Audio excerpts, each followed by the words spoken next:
Show Tuesday. So happy to have you here on the Chiefs Report by Chat Sports. I want you to get in the comment section, shout out where you're watching this video, this live stream from, because, man, Tuesdays are the best days I get to talk Chiefs ball with y'all. Super happy, too, as we got Hunt Fish Live saying sign Cody Schrader. An interesting one. I'd love to draft him. Paul Amos from Tonganoxie, Kansas. Chris Idle from Ada, Ohio. Tony from El Paso. Amy Smith from Arkansas. Joe Fazio from Des Moines. Keith Jones, Washington, Oak Harbor. I love it. I love it. Jeff Crosby from Grand Rapids, Michigan. And then we have Panda Gaming saying Lafayette, Colorado. Tony Fuentes from El Paso. William Stedman saying North Platte, Nebraska. Bill Chase from McPherson, Kansas. Paul Amos saying, like the video. Yes. We love it, Paul. We love it. Get in the chat. Shout out where you're watching from. Dylan from Gulfport. LBK from Tampa, Florida. Richard Martin from Waukene, Kansas. David from Burlington, Vermont. Lamoni Robinson from Miller, Missouri. And we got Wayne Neal saying Joplin, M.O. Colin Hall from Marceline, Missouri. And Godfrey Powell from Jackson, Mississippi. Oh, it's great to be here with you on a Tuesday. And it's even better to know that I'm not alone because we got the man, the myth, the legend, Sam Brown in the chat. Hi, Mom. In the cam. Yeah. Another day. Hi, Miss Brown. Another day in paradise, spending Tuesday with Chiefs Kingdom. The countdown continues. We are now 25 days away from the NFL draft. With every day that goes by, if I just kind of get more and more excited. Draft night is... It's a lot of fun around here, that's for sure, and it should be an exciting time to see what the Chiefs do, see if they trade up again. Brett Veach has been aggressive at times in the past in the first round of the draft. He's not afraid to get the guy that he wants, so a lot of options still on the table for Kansas City here. 7 picks. There's a couple of those they could trade away to go potentially move up in the first round. So I can not a ton of needs, no, right? So it's outside of depth pieces, maybe you'd like to add another safety or something like that, depending on how you feel and how your preferences are. I know where Jace lies in terms of obviously wide receiver first priority, maybe address the tackle spot. Yeah, but that's outside of that, you're really looking for guys that can develop into these roles and almost become bigger pieces when you think about their cap situation, some of the free agents next offseason. Yeah, especially with all the cap that's going to hit with Chris Jones and Patrick Mahomes. McDuffie's going to wind up getting paid soon. You need to be able to kind of figure this stuff all out now, not later. You did mention it. My first priority is definitely wide receiver. So I want you to name a wide receiver that you want on the Chiefs. Is it somebody who's still a free agent? Is it somebody who's in the draft? I want you to get in the comments, get in the chat. We're going to be giving shout-outs to everybody who gets in there and names a wide receiver they would love to see on the Kansas City Chiefs. Who you got? What are y'all thinking? What are you thinking? Tony Fuentes and Trey Benson. He loves that guy. Lennon says Odell. That would be great. Dylan A.D. Mitchell, 150%. And then Paul Amos, AM for Adonai Mitchell, A.D. Yeah, I think that's definitely like the one that everybody loves. I don't think there's anybody that you could say that would not take Adonai Mitchell. Panda Gaming saying Jamar Chase. That'd be an interesting one. Neil Mahomes saying Brian Thomas Jr. I would actually like to see him. David Xavier Legette. He is very much an option. I think if the Chiefs do go left tackle in the first round, Legette is my choice in round number 2. Tony Fuentes saying Hopkins. That could be an interesting one. Obviously, knew the rumors behind that last year. Lennon, nothing new on the running back. We got some news. The Chiefs are re-signing Clyde Edwards-Helaire. All righty. Oh, brother. Oh man. Let me get a comment driver and get this social. Wow, this is interesting coming off the J.K. Dobbins news this morning. I wonder if J.K.'s didn't work out. All right, Chiefs re-sign Clyde Edwards-Helaire. That's going to be the first segment now. Clyde Edwards-Helaire officially re-signed, 1-year deal. So maybe no McKinnon, but Clyde Edwards-Helaire coming back here. Wow. That's live news here. It's an interesting move. Give us your thoughts here. What do you think?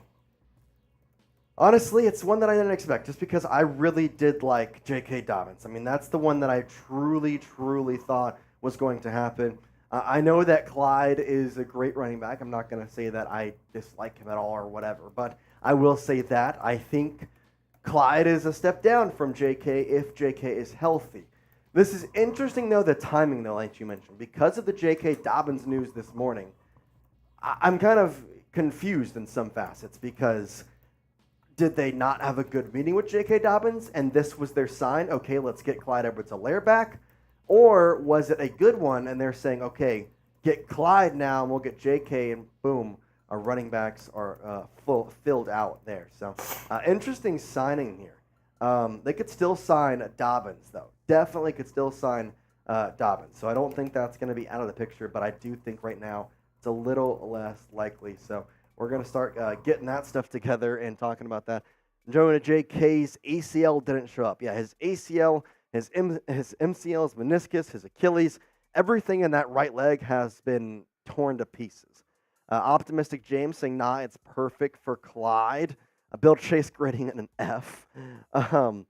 Tony says, I don't mind CEH back, but could have gone for someone better. I'm not going to front with that. I think that's definitely something that we could all agree on. Lennon says ACL wasn't able to make the meeting. Yeah, the ACL was left in Houston. Dylan says, I like it. Panda Gaming rating a B. Sean Hoffman says he wants Lockett. He's currently signed, but definitely could make a trade there. Tony Fuentes giving it a C. Paul Amos giving it a B. Carson Poley giving it an F. Unfortunately, Tyler Lockett restructured his deal earlier in the offseason. Correct. He will be a Seattle Seahawk next season. Correct. There's no way that's happened. Clyde able to be wide receiver after that catch last year. Yeah, I mean, I got to be quite honest with you. I think that Clyde was severely underused in a lot of ways last year, but we'll see. Do you think J.K. didn't work out? No. I think that this is more or less something that the Chiefs have probably been working on for a while now, and now we're talking about them finally getting a deal done. I think Clyde Edwards-Helaire is just a product of that. I think that we're not going to maybe see a signing of J.K. Dobbins in the next couple days now, but I don't think that's dead. Also, let me update this little title here. Here's the social that broke the news. Ian Rappaport, 1-year deal with Clyde Edwards-Helaire. Makes a good point. I mean, their starter until midway through 2022 was drafted with the intent of being the running back of the future and was given plenty of chances to do so early on and just never really separated himself. But it is very interesting considering the fact that, like we said this morning, J.K. Dobbins visited with the Chiefs, and his agency said that he was expecting to have a home very soon.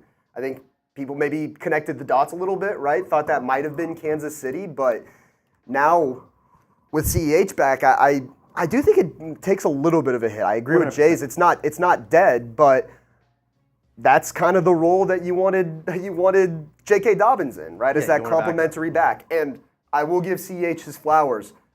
Made a few critical plays late in the season and in the playoffs. Patriots game. He made one of the best catches I've ever seen. Absolutely. That was insane.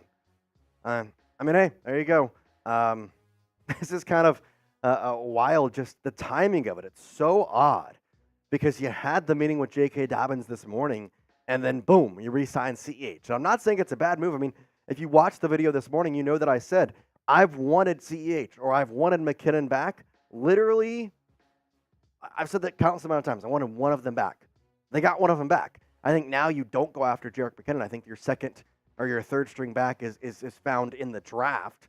But I think that you're kind of exactly right, Sam. This is the position that they wanted J.K. Dobbins in. So I don't see them signing him anytime soon. I think that's not dead for sure. I mean, obviously things can still happen, and maybe they choose to sign J.K. and then their third string back is not in the draft. It's J.K. Dobbins. But is J.K. going to want that? I mean, this guy was a premier running back at Ohio State. He was supposed to be like the next thing, and then obviously injuries kind of derailed his career over the past couple of years. So kind of wild. But grade the signing, again, of CEH, 1-year deal. I'm seeing some re-sign Mike Dennis in the comments. Nothing yet new on him. However, from media, from reports, it sounds as though it's just like a matter of time. It's just about when. I think that's the bigger thing. Is what I've seen is it's not if, it's when it happens. So we don't know that. We haven't won or lost chips with or without him. Correct. I mean, there's nothing. I don't think you lose anything by re-signing him. I don't know what you necessarily gain, just besides having the fact of your running back room a little buffed out. But I don't think you're necessarily like losing too much. So for sure, I like that move. Tony Fuentes grading it a C. Godfrey Powell grading it a B. Carson Pauly, why him? Carson, you got a sentence against Clyde Edwards-Helaire. Not a big fan. I mean, hey, he's had some tough times, but he is a former first-round pick. Like, kind of crazy. I mean, the potential has always been there, right? It's the fact that he didn't capitalize on the opportunities that he got. He had chances to be that running back of the future and just didn't necessarily seize them. Now, Isaiah Pacheco was a 7th-round pick and has the starting job. Clyde Edwards-Helaire was a first-round pick. Yeah, now that you look back on it now, in terms of what his role might be, he could be a very effective number 2, almost in a way what the Chiefs wanted McKinnon to be last year, right? I think J.K. Dobbins could still potentially sign. I think this canceled. I think Jerick McKinnon will not be a Chief next year. Yeah, I think this 100% guarantees that Jerick McKinnon will not be a Kansas City Chief next year. So that's kind of for sure. Case and Polly says I like McKinnon more. That's fair. I think don't think he will come back. Another thing worth thinking about, and right now I'm updating the depth chart as we speak, which is why I'm kind of bringing this up.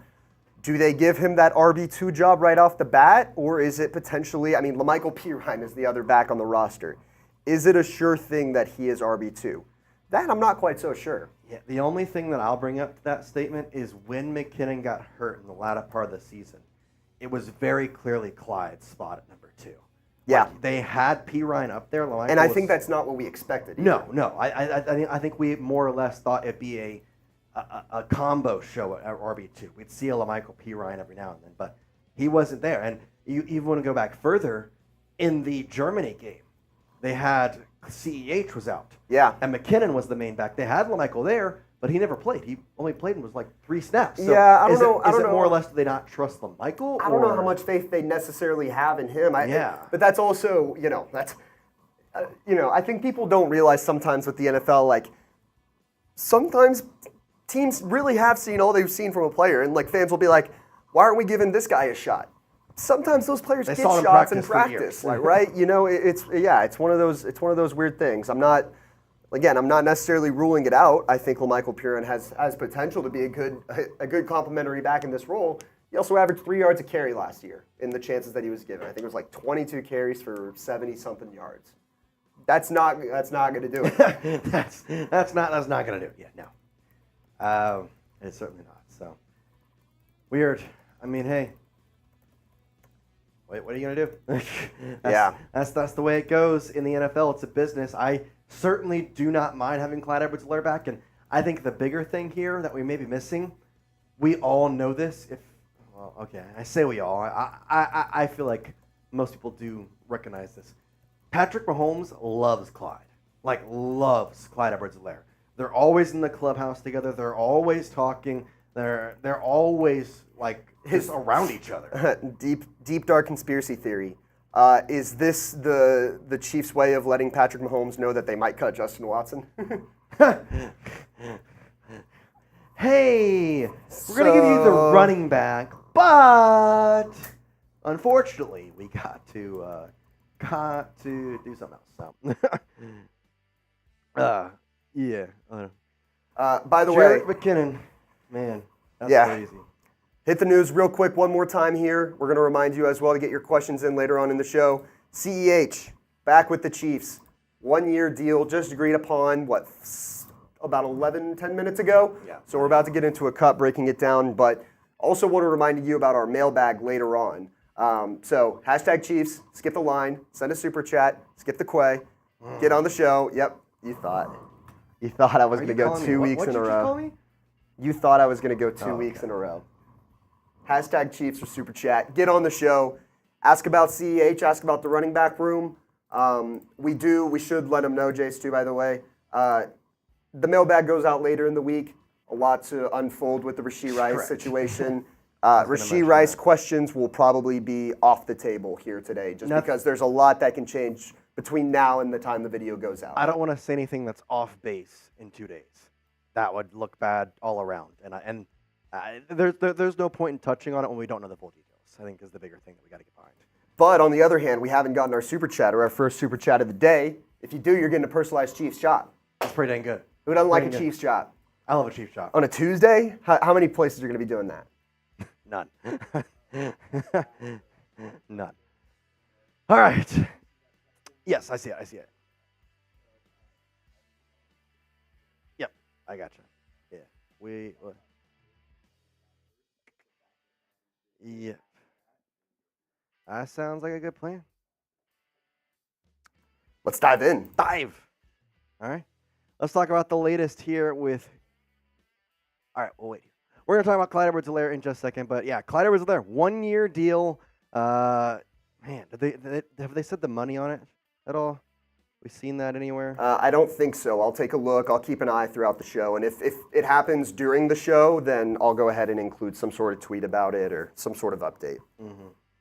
Yeah, nothing yet on the actual contract discussion, but I mean, hey, the Chiefs are making moves. They're talking about last night signing Carson Wentz, this morning having the visit with J.K. Dobbins, and now making an official signing here, getting Mr. Clyde Edwards-Helaire back. And, you know, the former number 32 overall pick from 2020, that was the draft that he was in, was on that amazing 2019 LSU team. I still think that he has a lot of positives in his game, but, wow, I'm not going to lie. This was something that I was not expecting on this Tuesday, especially after the news of J.K. Dobbins. I thought after J.K.'s visit and the fact that it sounded like he was going to be signing soon from all reports, that it was not going to be Clyde Edwards-Helaire or Jerick McKinnon coming back. It was going to be J.K. Dobbins taking that spot at the RB2 hole. Yeah, I mean, he was the starter for the Chiefs until, as Rappaport says, mid-2022, when Pacheco took over after being a 7th-round pick. And then obviously last year, he was the full guy in that starting position. All right, well, let's get into it here. We're going to talk the latest as Clyde Edwards-Helaire back in Kansas City. All of the latest coming up here right on the Chiefs Report.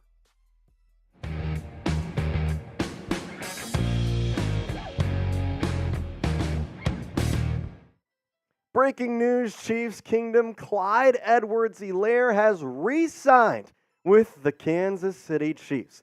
We're here to break it all down on the Chiefs Report by Chat Sports. I'm your host, Jace Andrews, and a move that, honestly, I did not expect today, especially after reports came out earlier about J.K. Dobbins being a visitor with the Chiefs. But let's first go to the report talking about Clyde Edwards-Helaire. CEH Rappaport broke the news, saying the Chiefs have agreed to terms with their former first-round pick, Clyde Edwards-Helaire, on a 1-year deal, sources say. He was their starter until midway through 2022 is back for another shot. I got to be honest, this was a very surprising move. Obviously, the J.K. Dobbins stuff this morning was something that I honestly expected McKinnon and Clyde Edwards-Helaire to be gone officially. But now we have this signing, and I'm not going to say it's a bad one by any stretch of the imagination. You think about this running back room, and it's, well, a little bit light. You got the starter and Isaiah Pacheco figured out, but we've kind of been talking throughout the past couple weeks about what exactly to expect in this running back room. Well, now Clyde Edwards-Helaire is a part of it, and I got to be honest, I'm pretty excited about it because he is a dynamic back. Patrick Mahomes has loved him since he has been drafted back in 2020. They've developed a friendship. The running back room as a whole has seen some positive lights with Clyde Edwards-Helaire in there. And I'm going to be quite honest with you. Last year, he made some amazing catches, some amazing plays later in the season that I think helped propel the Chiefs to get back to the Super Bowl. So I want you to grade the re-signing of Clyde Edwards-Helaire, CEH, A, B, C, D, or F. What are we thinking here, Chiefs Kingdom? Do you like it, A? Do you love it, B? Do you hate it, C, D, F? What do you think? Let me know what you're thinking here. Grade the re-signing of CEH. I think it's definitely a B- in my opinion. I overall like the signing, but I will say I think there probably was some better options out there. Now, for the price, well, that would probably be a pretty good bargain, I would have to think. CEH last year in 15 games played, not terrible, not great. 1 touchdown, 223 yards, 70 carries, and 3.2. Now, for a majority of this season, he was RB3. It was Isaiah Pacheco, Jerick McKinnon, Clyde Edwards-Helaire. And now we look at this running back room, and is he RB2? Is that what we're making him out to be? I want to go back here and say that I think he is RB2. Why? Well, if you think about it, guess what? Jerick McKinnon was out 1 game. Clyde Edwards-Helaire was RB2. We saw little of Lamichael Pirine. Even when CEH was hurt, we saw we saw Jerick McKinnon, but we did not see much of Lamichael Pirine. So I think CEH is automatically the RB2. Now, obviously, we're getting this out to you right away. I mean, this signing literally happened moments ago, and we have nonstop Chiefs coverage, not just on signings, but on draft coverage. We've got amazing things coming your way, all right here on the Chiefs Report by Chat Sports. So I recommend it to you. If you're not subscribed, go down there and hit that subscribe button, youtube.com/ChiefsTV. If you're on your laptop, go down, scroll. It's going to be a little red subscribe button. Click that red subscribe button. You will be subscribed. You'll be a part of one of the best Chiefs communities on all of YouTube. Okay, let's talk the stats over the past 4 years in his career, because obviously he was that first-round draft pick back in 2020, and honestly, that year, it seemed like the Chiefs made the right choice. It seemed like CEH was going to be the guy. He only played in 13 games, had over 800 yards on the ground on 181 carries, 4.4 average, and 4 touchdowns. And 2021 came rolling around. He only played in 10 games, 517 yards, 4 touchdowns. And it just kept going down and down, because in 2022, that's when Isaiah Pacheco took over as the starter halfway through the season after CEH had 302 yards and only 3 touchdowns, to this year where he only had 1 touchdown. He is definitely a receiving back threat, though. We saw some amazing catches that he's made, and throughout his career, he's been a touchdown machine in the receiving game closer to the goal line. I'm expecting that to continue here with Isaiah Pacheco being the main back on the ground. I mentioned early on the top of the show that it was kind of interesting in the timing of all of it. Obviously, J.K. Dobbins met with the Kansas City Chiefs this morning, and now, are they going to sign him? Is he still an option? Would this negate any signing of J.K.? I'm not going to say it's dead today, but obviously he still remains a free agent. So I think it's definitely going to be an interesting thing, but I'm going to give you my full thoughts and whether or not he will still sign with KC or if that's even still an option in just a moment. Before that, I'll tell you about one of our amazing sponsors, Game Time, and you can get $20 off your first purchase by using code CHATSPORTS. Now, if you don't know what Game Time is, it's your one-stop shop for all your ticketing needs. It's super simple and easy to use, and they've got sports, music, comedy. They've got pretty much every event in your area, and they know that you shouldn't have to stress about buying tickets for the next big event. Game Time, they've got you covered. They've got last-minute ticket deals. They've got flash deals. They've got zone deals. Pretty much anything you want in terms of ticketing deals, Game Time has you covered. They got views from the seat, just like you see right here. Obviously, the Royals, they're playing at Kauffman Stadium. Go check them out. It's a beautiful ballpark. It's right next to Arrowhead Stadium. It's a fun time, and you get to go see Bobby Witt Jr. absolutely light it up. And you can get $20 off your first purchase once again by using code CHATSPORTS. So here's what you're going to do. Download the Game Time app, go to the redeem code section, put in that code CHATSPORTS, and get $20 off your first purchase.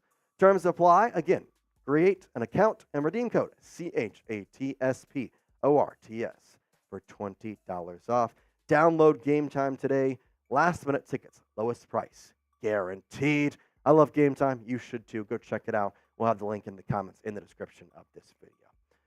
Let's talk J.K. Dobbins, because he has been very similar to Clyde Edwards-Helaire, but in a different facet. 2020, whose stat line does that look kind of familiar to? That's J.K. Dobbins, but it looks really familiar to Clyde Edwards-Helaire. Talked about 800 yards, a lot of touchdowns, 6 in the average, 134 carries. He was looking like he was going to be the next big star in Baltimore. Then he got injuries, and that's the difference between J.K. and Clyde. J.K.'s career got derailed by a lot of injuries. He tore his ACL in 2021 in the preseason, did not play. Still had some issues in 2022. And then obviously this past year, he tore his Achilles tendon in the first game of the season against the Houston Texans and missed the entirety of it. And talk about high school, I mean, this guy's been injury prone for a while. Back in 2016, his senior year at LaGrange High School, broke his fibula in the first game of the season. Fun fact, that game then got rained out, so it didn't even matter. I mean, this guy has just had some very unfortunate luck, but he and Clyde are kind of similar in a lot of facets of the way they've had their careers go about. Obviously, it's been different as Clyde has kind of lost the starting role just because of his performance, where JK lost it because, well, he was injured, and nobody wants to sign a guy who consistently is injured. And I got to be honest, his injury chart on his right leg, oh, it is something else. Now, I asked the question of this. Obviously, I think JK is still definitely an option for the Kansas City Chiefs, but I want you to give me a number here. What's the % chance that the Chiefs could still add Dobbins after re-signing a CEH? Let me know what you're thinking down in the comment section. I'm going to give you my percentage here in just a moment, but before that, I want you to get down, comment section, and let me know what you're thinking the percentage chance is for signing Dobbins after re-signing a CEH. I'm saying around 40%. I'm going less than half because if you'd asked me this morning what the % chance was that the Chiefs were going to sign JK, I would have said 80 because in the tweet, it said that his camp felt like he was going to have a home very, very soon. And the same thing with him visiting the Kansas City Chiefs.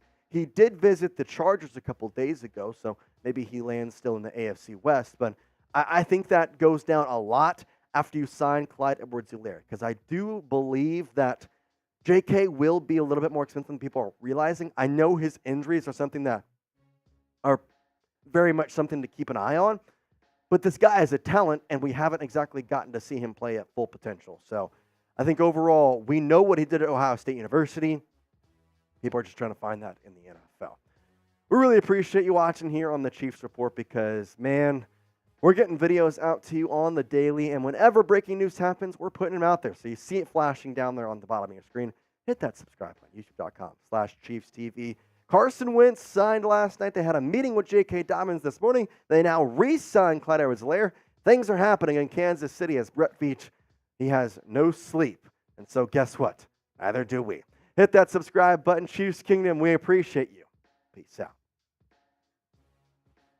All right, what are we thinking, guys? % chance that we that they sign Mr.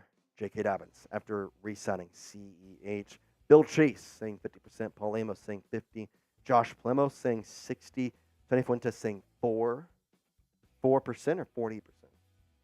Two very different numbers. Kobe has a question. I'll answer that now, and we'll answer it later too. #Chiefs, I heard we were in market for a receiver. Heard names like Tyler Boyd, wondering if that's because of Rashee or just to pick up another wide receiver option. I think it's a little bit of both. We're going to talk Rashee Rice replacements here in just a little bit. The Clyde Edwards-Helaire news kind of pushed every show back a little bit, but I mean, hey, Sam, what a day to be a Chiefs fan on the Chiefs Report, because usually our lives, they're 3 shows. Today, man, they get 4. It's it's a good day. You're getting a great discount today. Yeah, you're getting great. 4 for the price of 3, and the price of 3 is still $0. Yeah. So hit that subscribe button because that's free too. I mean, how much better does it get than that? Kobe GD saying 25%, Zen Charlie saying 65%, Case and Polly saying 45%. I have heard rumors about Tyler Boyd though, and he is in one of my replacement options. I'll give you a little hint there. Tyler Boyd is one of the replacement options that we'll talk about. He's been linked to the Steelers, it feels like, constantly. Correct. Right? The Steelers are linked to everybody at this point, though. They've signed so many people. He's a Pittsburgh native, too. Went to Pitt, obviously. Correct. It seems like the longer it goes, the less likely it is that he winds up in Pittsburgh. And it feels like those talks have really stalled out. So I'd be curious to see where he lands. Still plenty productive for a number 3 receiver. Granted, he played against 2 pretty damn good ones. I'm not going to say the account because they don't deserve it, but one of those rumors accounts that tweets out every living thing on planet Earth on Twitter did talk today that Tyler Boyd and the Chiefs had interests. Again, rumors and from an account that I'm not necessarily sure I trust, but still, something. It's out there. So everyone knows how much aggregators suck. Yes. I heard your favorite Twitter guy, Jordan Schultz, right? Yeah, me, it's best pal. To be fair, Schultz is not an aggregator. He actually does have some of his own reporting. Dov, though, Dov's an aggregator. That's something. Oh, It's weird. Yeah, no, Schultz did not give credit to Rappaport for breaking the news first. Oh, he never gives credit. What are you talking about? He makes his own tweet. Yeah. He makes his own tweet, and does he have his picture? Breaking news per Schultz Well, it's report or whatever. it's because he's the player's mouthpiece. Yeah. The player's mouthpiece, so he goes in the player's mouth a lot. All right. All right, Jace. Firing shots at him now. Hey, I just listen. I'm not firing shots at him. I just thought it was funny the way you said that. That was more or less the way I was going about that. So, Joe Fazio says 50%. All right, Sam, your turn. What's the percent chance you think the Chiefs are adding Dobbins after re-signing? I don't want to be quite as optimistic. I would probably you're say going less than 40. I would probably say like 25 to 30. All right, I can see that. I'm not as optimistic of a person in general about a lot of things, but Well, you did go to Oklahoma, so that makes sense. I don't know how that relates. I think it's just a personality thing more than anything. Going to Oklahoma. I think being I'd be in Norman for that long. I think I'd be happy with it if it happens. He'd be a better. 100%. You put him in there as opposed to LaMichael Pirine, then your running back room is complete, right? But at the same time, I'd almost wonder if there's a guy they really like on day Correct. 2. They're probably done making moves at the running back spot for now. Correct. And that's why I think J.K. Dobbins So is here's- less likely than you may think to return or to sign. Because I think they could wait till after the draft and see where they're at then and then circle back. You hit it on the head. I was about to say, if they do sign him, it'll be after the draft at this point, I think. I think at this point, if he's still available and they don't get their guy, because I feel like they have somebody in mind. That's a Brett Veach thing, to have somebody in mind already for the day 2 pick of a running back. That just makes sense. Do I know who it is? Heck no. But I know they met with Bucky Irving. I know they met with Braelon Allen. Nobody knows the troubles I've seen. That's You a took it banger. OU. There's a lot of troubles there. All right. I'll never stop saying that. If you got any questions, Skip the quay if you'd like. All right. Now you're just trying to make me mad. Use hashtag Chiefs. Let me know.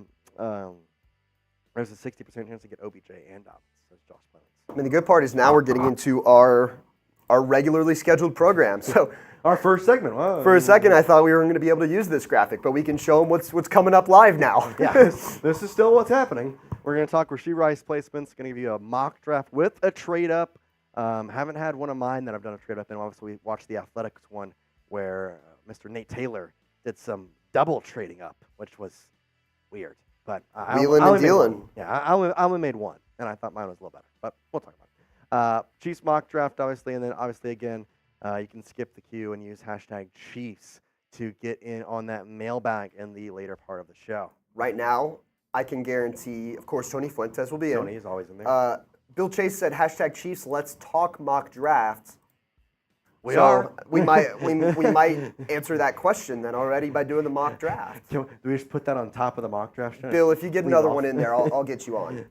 He said hi earlier, and I was about to say hi back, and then Clyde Edwards-Helaire resigned on a one-year deal. Oh, hold on. And priorities changed. Kobe G, you're going to be on there, and let's see if we have any more. Joe Fazio, you are also in. It's almost that time.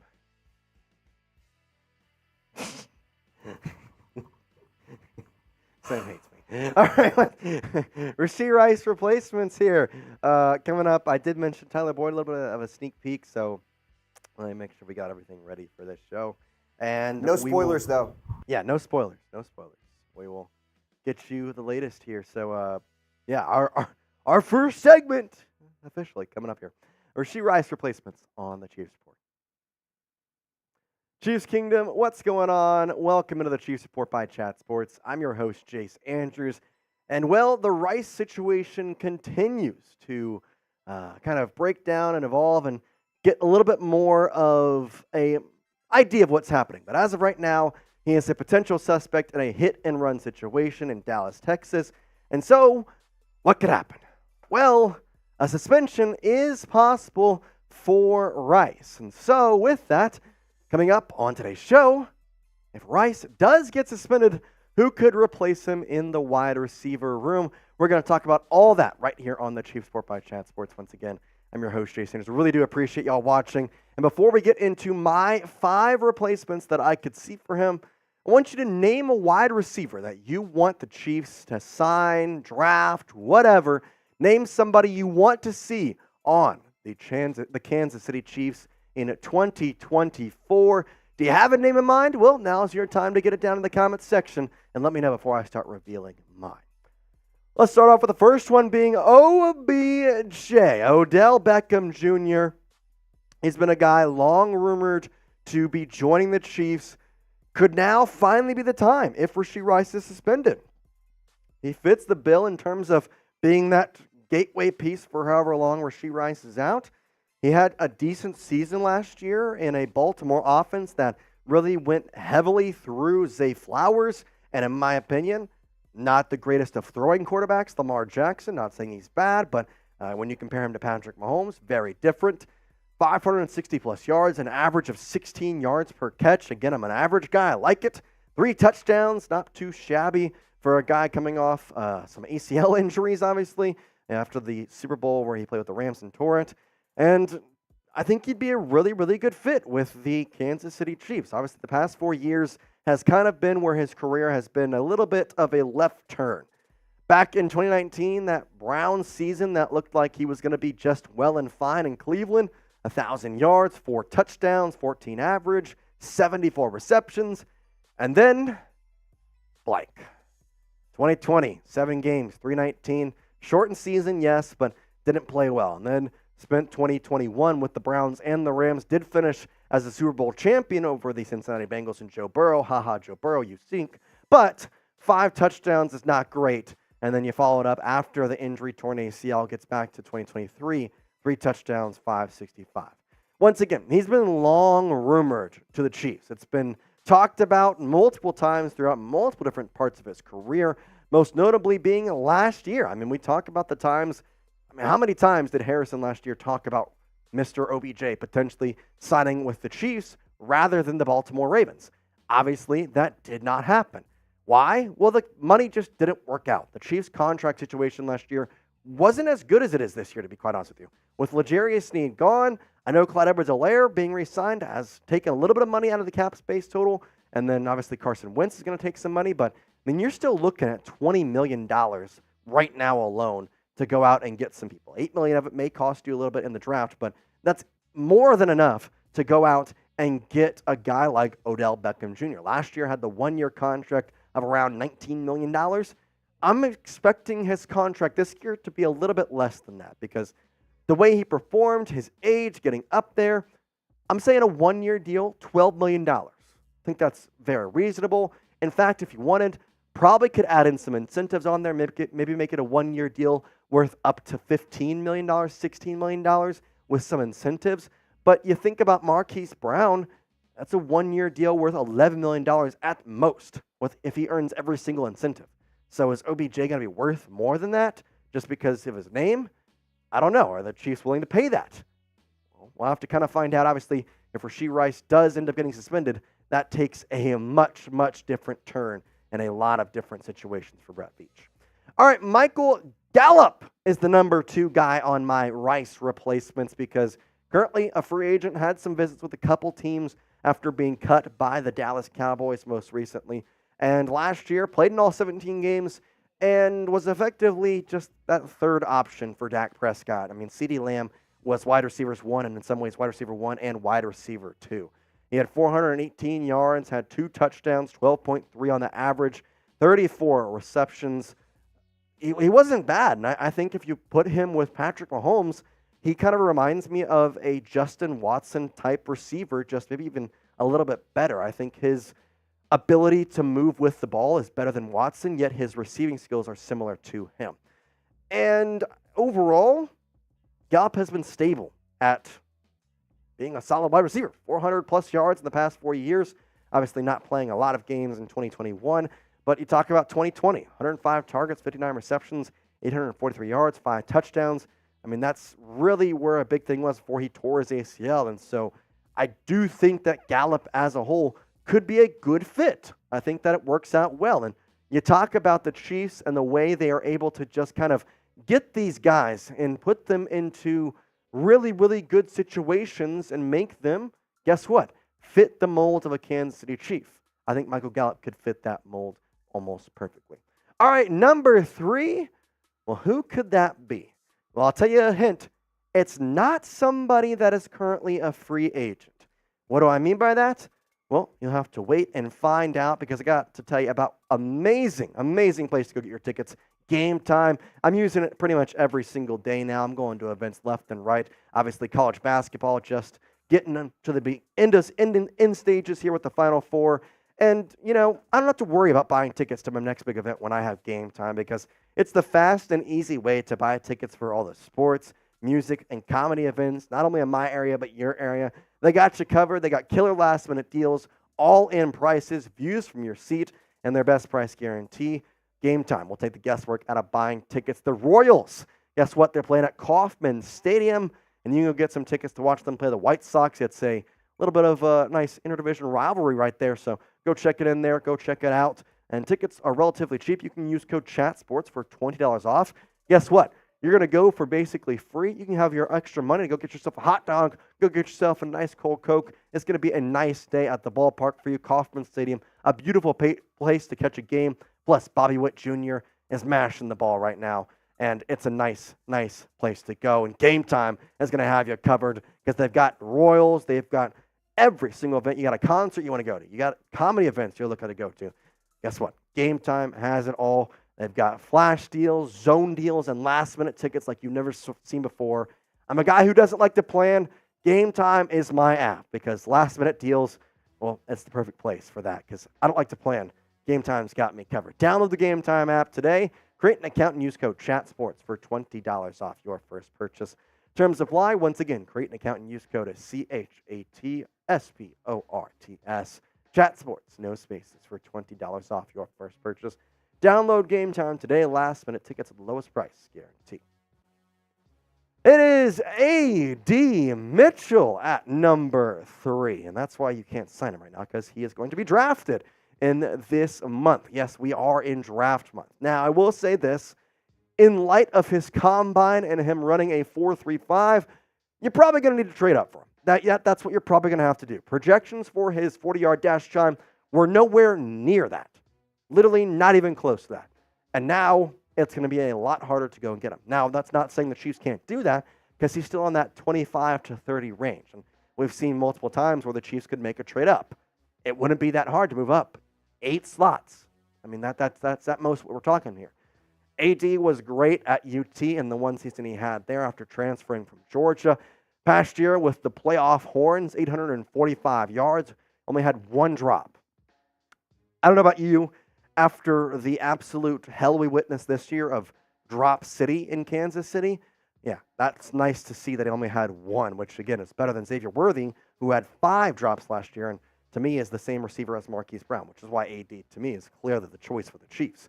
11 touchdowns and 15.4 on the average, and this comes all off the back of an outstanding career with Georgia for the most part. Has had a pretty good season in 2021, freshman year with Georgia, 400 yards, looking like he was going to be the guy, and then just didn't work out in 2022 before transferring to Texas. But overall, 1,400 yards in his college career, 18 touchdowns, and 11 of them coming this past year, 15.1 average on 93 receptions. He looks like he is going to be a stud in the NFL. And to me, this is why he is by far the best option. I think if you had the choice to replace Rashee Rice, say he's suspended for however many games, whatever, we're not going to speculate, then he is the guy. He can be your wide receiver 2 right now. You move Marquise Brown up to wide receiver 1, you make wide receiver 2 A.D. Mitchell, and then you kind of just let it on out, and then when Rashee Rice comes back, your wide receiver core is even better than what you thought it would be. So I truly do feel like this is by far the one they should go with, if it makes sense. Obviously, Brett Veach does have to explore what a trade would look like, how much it would cost, and is it actually worth it for Kansas City.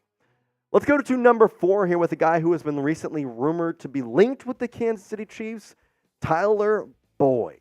Now, funny enough, there was actually some initial talk in the beginning stages of NFL free agency that Tyler Boyd and the Kansas City Chiefs would be a quote-unquote dream fit. Well, maybe it finally happens. I know Boyd has been really heavily linked with the Pittsburgh Steelers, and that obviously could happen at any moment in time, but Kansas City also seems like a pretty good option for him, needing a wide receiver 3 would what probably he would end up being. If Rashee Rice is suspended, he becomes wide receiver 2, right behind Marquise Brown.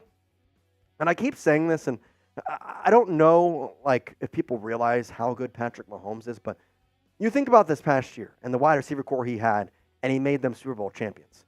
Tyler Boyd is a very solid receiver. He could make this guy one of the top guys in the NFL within 4 weeks. I think that's just the Patrick Mahomes effect that people just don't realize. Tyler Boyd could be a guy who will be a solid man and would honestly fit the Chiefs system well after coming from Cincinnati too. I mean, hey, Joe Burrow to then Patrick Mahomes. Hey, Tyler, talk about an upgrade. Pick a wide receiver. I've gone through 4. Is there somebody you like that stands above the rest? You want Odell Beckham Jr.? Well, then type what everybody calls him, OBJ.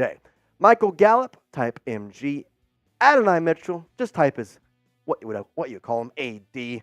That's what we're all calling AD. And then Tyler Boyd, you like him, type TB for Tyler Boyd. Let me know down in the comment section, OBJ, MG, AD, or TB. Number 5, we stay in-house. Mecole Hardman, currently still a free agent. And guess what? Mecole, man, oh man, he has some historic moments, you could say.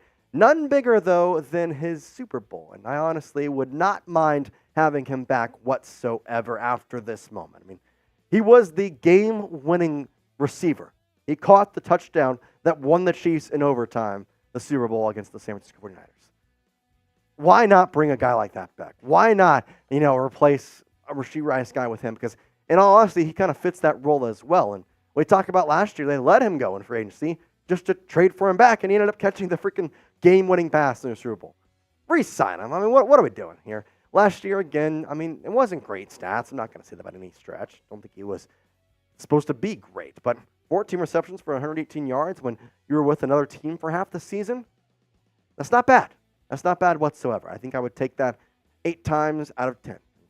Well, why not bring him back now, especially with the whole situation going now with Rashee Rice? And kind of want to say that, again, don't know what's going to happen with Rashee Rice. I think that's not the vibe of this video. We don't know, but just wanted to come out here and kind of give you 5 options to potentially look at, because I will say, if there is a suspension, expect moves to be made very quickly by Brett Veach to figure out what to do with this wide receiver room, whether it's a 6-game suspension, full year, whatever it could be end up being, or maybe it's not him, maybe we don't know. But that's all I got for you today. Make sure you hit that subscribe button here on the Chiefs Report. We're putting out great content. At least I feel like it's great content every single day.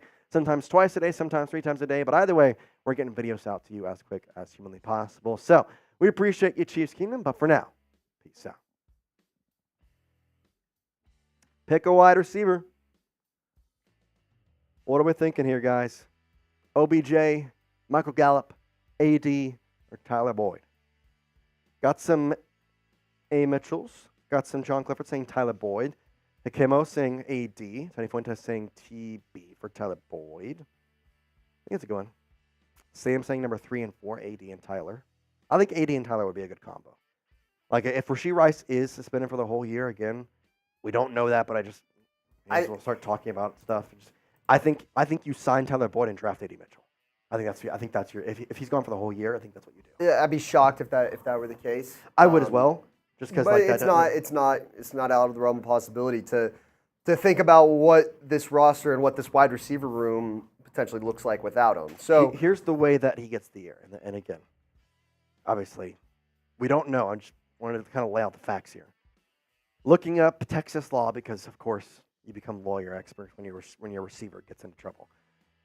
If the hit and run injures someone in what is deemed to be a serious way, which is where kind of the gray space comes in here, then it's considered a felony because you have to give your insurances to help them out and all that stuff.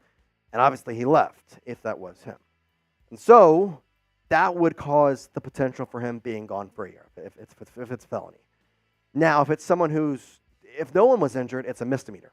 But it's that gray line of, okay, well, what is considered to be a serious injury? Like, I don't know what that means. And so that's why we just don't know what could happen. Even if that was him. I mean, I know there's pictures coming out that look like it's him with certain outfits that match up. But all I would say is that the process is far from over. correct. It is going to be Obviously, a long time. Rashee Rice's attorneys released a statement yesterday saying he's cooperating with police.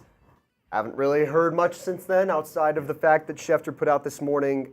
Brian McCarthy, the spokesperson for the NFL, said that the NFL is in fact monitoring this situation. So it's on the NFL's radar.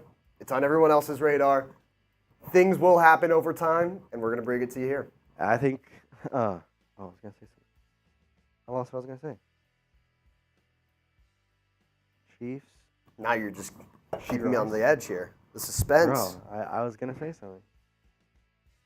I was going to say to get your questions on the show. Yeah. So if you think about it, let me know. Bro, what was I going to say? It was kind of important. Uh-oh. Important? Hashtag Chiefs or Super Chat. Skip the line. Get on the show if you send in a Super Chat. We're 2 segments away from it, but we don't have enough questions for the mailbag. So while Jace tries to remember what he's trying to say. Hold on, I need to think for a second. This is wild. It's We talked about the legal implications, the attorney, felony versus misdemeanor, suspension.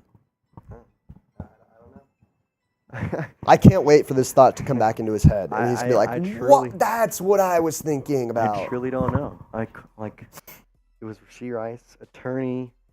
We were talking about everything that could go in. Okay. It may sound bad, but the best thing Rashee Rice can do is tell the Chiefs. I know it sounds stupid, but it's going to make your rep with the team better. They'll be able to plan.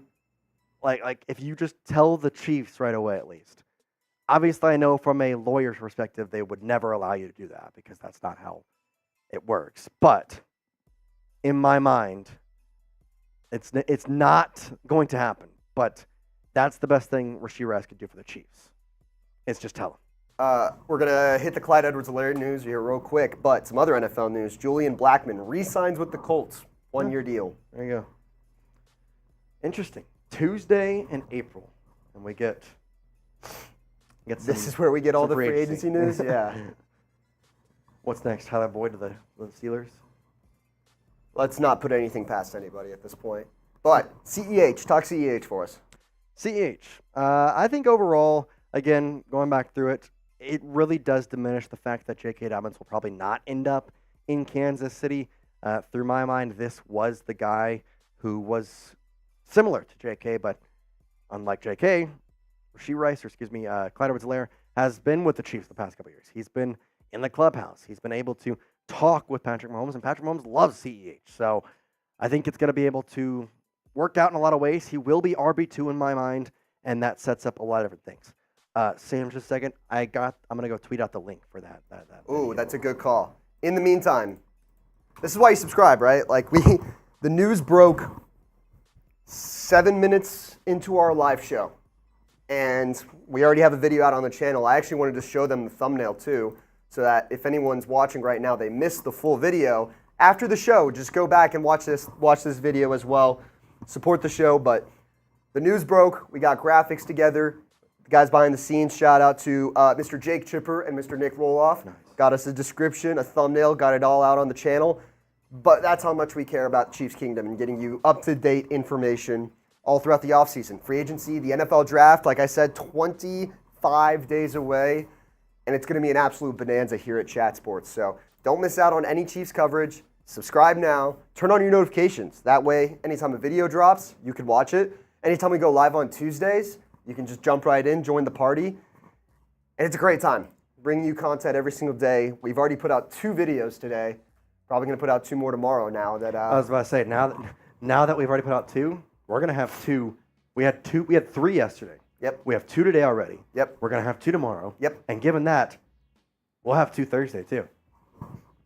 Yeah, we're gonna have 2 4 days of the week. I mean, if you're not subscribed, what are you doing? What are you doing with your life, dude? I was about to say, now that none of this has happened, we're going to have 4 days of the week this week. So if you're watching, it's because you know you care about the Chiefs. And if you care about the Chiefs, you want to stay up to date on the Chiefs. And if you want to stay up to date on the Chiefs, you subscribe to the channel. All right. Sorry. I went to go get the thumbnail, and the first comment, or one of the first comments I saw in Clyde Edwards-Helaire video, it says, someone graded it, it said, it's a C. E-H. E-H. No pun. No puns allowed. Oh, I love that. I got to go get this sucker. There we go. Subscribe. Who's subscribed today? Has anybody in the chat subscribed today? I don't know. That'd be nice. I'd love to find out. I don't know if you know what we started the day with, but we're closing in on 54K. We are very, very close. We were at about 53,949. We were right around 950. Okay, so we've gained a couple subscribers. Shout out to those who have. Tony has been subbed. We know that. Paul DeAmos has been subbed. Those are some of the real ones. They've been with us from the start here. Also, Clyde Edwards-Helaire's helmet is so interesting to me. Yeah, he's got one of the wacky ones. Yeah. Ramen Noodle said, already been subscribed, loved all my Chiefs content.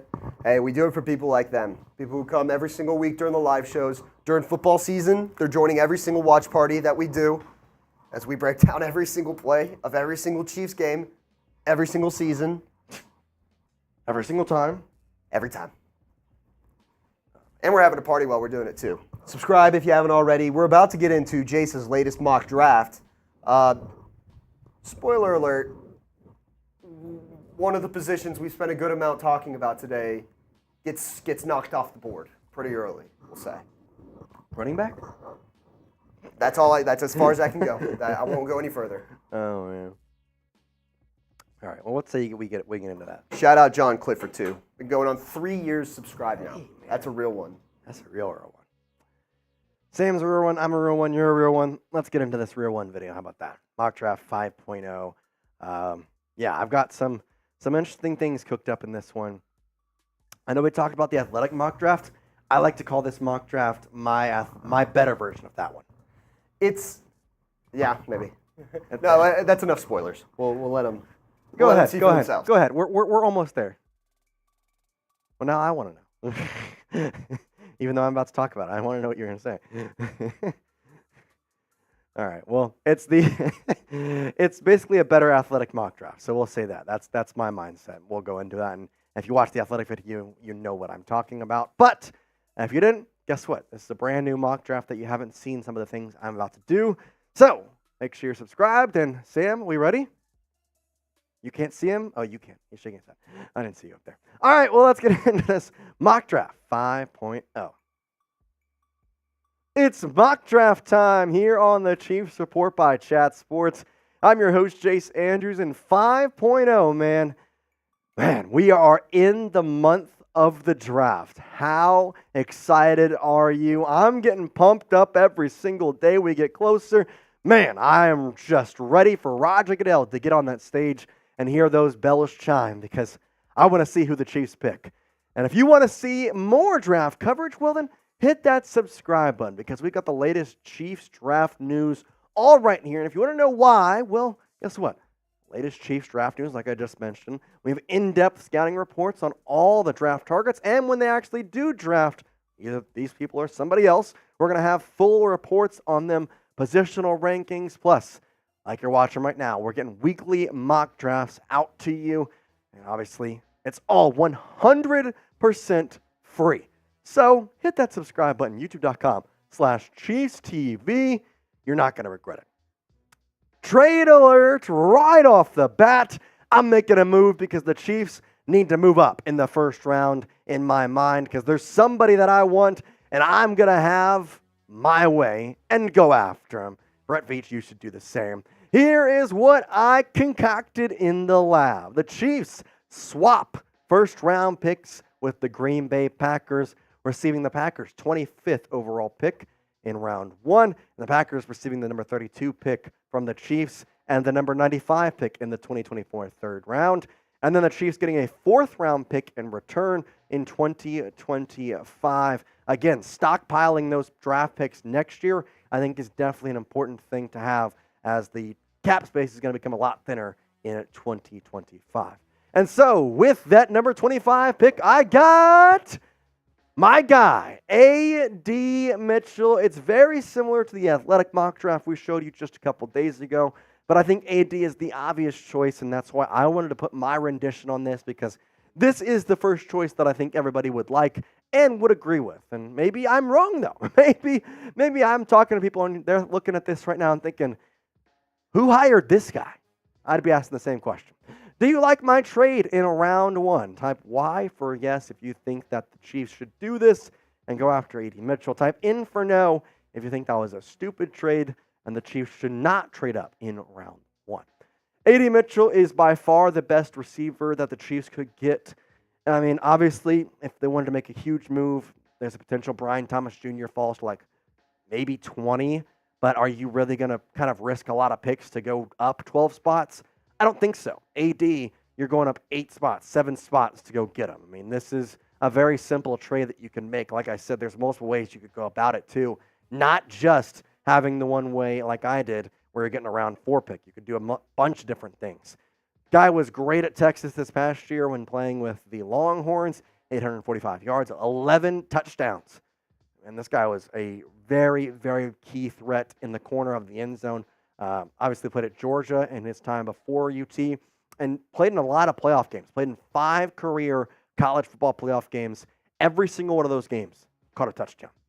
I've been a big fan of AD for a while. I mean, you know, if you've watched this channel, I was talking about Adonai in September. Now we're here, and I want them to trade up for him because at the time, it was going to be a lot of different things. I know that Xavier Worthy was the talk of the town, and there was a talk of potentially having him. But then Marquise Brown was signed. You don't really need Xavier Worthy anymore, in my opinion. I think that there was probably a 3 or 4 day span where I thought Xavier Worthy overtook A.D. Mitchell, and that was going to be the Chiefs pick at 32. That was going to happen. And then Marquise Brown came into the picture, and I truly believe he kind of took that slot because he is a speedy receiver and is, to me, the same guy as Xavier Worthy, just a little bit more talented in terms of pass catching. So that's why I think you're not getting Xavier. Trade up for AD. He fits a very, very key spot. Let's go to round 2 where you get the tackle you are needing. This is definitely the best need after wide receiver for me and the most important one. You go Blake Fisher. It's a guy that I've mentioned a couple times here on the Chiefs Report. Never actually had him in a mock draft, though, so I want to make sure we included him here. I think round 2, pick 64 is a really good slot to place him in. This past year at Notre Dame, he was a menace. 71.1 overall PFF grade, really, really solid. Only allowed 3 hits, only allowed 3 sacks allowed. 9 hurries is not bad. 5 penalties is not exactly that much at all. Obviously, this would be right tackle, not at left tackle, but there's a couple of different ways you could kind of spin this. And I think you have to understand, in the NFL, people get moved around a lot. You talk about the Titans draft pick last year, Jack Skronsky, or Peter Skronsky. He was moved from his original position to guard. Well, guess what? That happens when you get drafted. And so Blake Fisher, I truly do think he could easily move over to right tackle if that's what they want. But also, I trust that Jawan Taylor could also move over to right tackle. There's a lot of ways you could move over on this offensive line. But right now, Wanya Morris is that starter on left tackle, which is why I think you need a tackle. Now, how do you arrange that? You go get an official right tackle? I don't know. I mean, in my mind, given you're talking about NFL caliber talent, you take the best tackle available. I don't care if you played right or left in college. If the best tackle available is left, great. But I don't think that it really necessarily matters. You can really change your direction within a couple months. It would just take a little bit of training. And I truly do feel like the Chiefs offensive line coach is one of the better ones in the league. And talk about the way he's been able to develop Joe Tooney, Trey Smith, Creed Humphrey. There's a lot of guys on this line that I think are really, really appreciative of him. Wanya Morris, I want to mention him real quick because he is the starter at left tackle. And I'm curious to see how trusted they are going to be in Wanya. Now, I know that last year he was the starter. He was the starter for a couple games after Donovan Smith was injured. Played decent in the Packers game. That was the main one. I remember him as that was his first career start in the NFL. Coming out of Oklahoma, he has a lot of positive things, but I don't know if they're wanting to go with a guy who was a later round draft pick as their starting left tackle just a year after he was drafted. That's kind of my mindset on this whole thing is let's go out, let's get a tackle. And Blake Fisher, again, if he is potentially just wants to play right tackle, Maybe you just move Juwan Taylor over to left. I mean, there's a bunch of different ways you can make that work. And again, in my mind, you're taking the best tackle available. It doesn't matter if it's right or left, especially in the NFL. You can move them around. Now we go to round 4. Obviously, the round 3 pick was traded. I'm going Braelon Allen, a guy that you've probably seen on my drafts before, and that's because I think he is a very, very good fit. I want to fill out the running back room. I know that Clyde Edwards-Helaire re-signing was a great thing to have, but I don't know, again, that I want La'Mical Perine being number 3. And in my mind, given they re-signed Clyde, they have a plan in place to get a running back. I think they have a mindset on a running back in the draft. Is it Braelon Allen? That's where I don't know. I know they talked to him. I know they talked to Bucky Irving. I know Dylan Johnson's I mentioned. He's more of a later round pick. Braelon Allen, to me, is the better suited choice just because he kind of gives the yin to the yang with Isaiah Pacheco, and Clyde Edwards-Helaire can be that number 3 receiving back. That's the way I kind of see this working out. Braelon Allen this past year, just shy of 1,000 yards. That would have been his 3rd year in a row had he done it. But he did have 12 touchdowns, which matched his career high in college for a season, plus 132 receiving yards. So his receiving threat is certainly still there. I'm not going to say it's anything to the extent of what Mr. Clyde Edwards-Helaire's is, but still, he is a very different change of pace back to Isaiah Pacheco. Pacheco's that hard nose, I'm going to run right into you, I'm going to run right over you. Braelon Allen is shifty. He's going to get around you. He's going to make sure that the tackler is not going to get a hand on him. And he had 1,000 yards in back-to-back years at Wisconsin, which I know people are going to talk about it. To me, that's RB University. That's just the way I think about it. You think about the people that have come out of there, most notably Jonathan Taylor. I mean, that's a big one, most notably. That guy is really, really freaking good. And Braelon fits the vibe. Round 4, pick 2, not bad. So there's my first 3 picks. Adonai Mitchell, Blake Fisher, Braelon Allen. I want you to grade my first 3 picks in mock draft 5.0, A, B, C, D, or F. I want you to be the judge and let me know down in the comments section. If you're looking for some more Chiefs gear, well, guess what? We got you covered because if you go to chatsports.com/KCPolo, you're going to get 40% off this awesome Chiefs polo.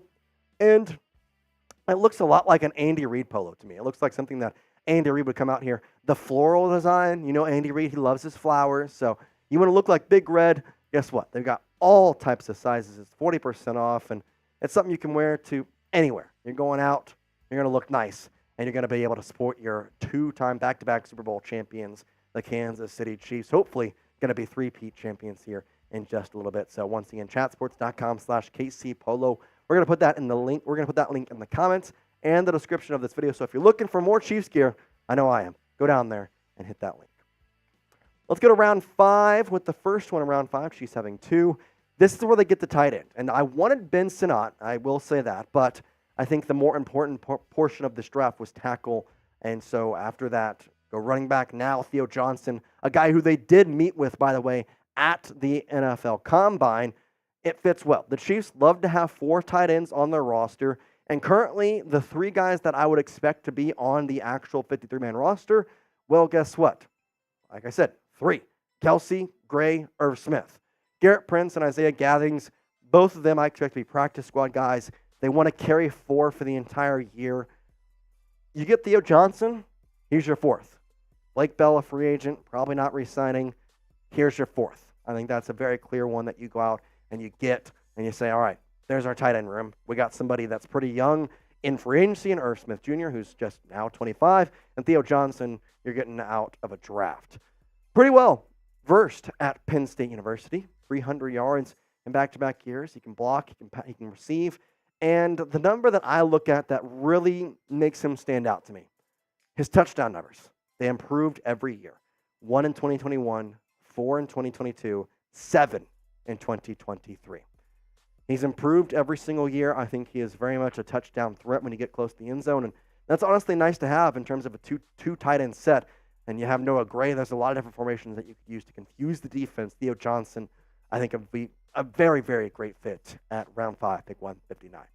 Let's go to round 5, pick 173, where you get a cornerback finally, and Kamal Hadden and the Tennessee Volunteer.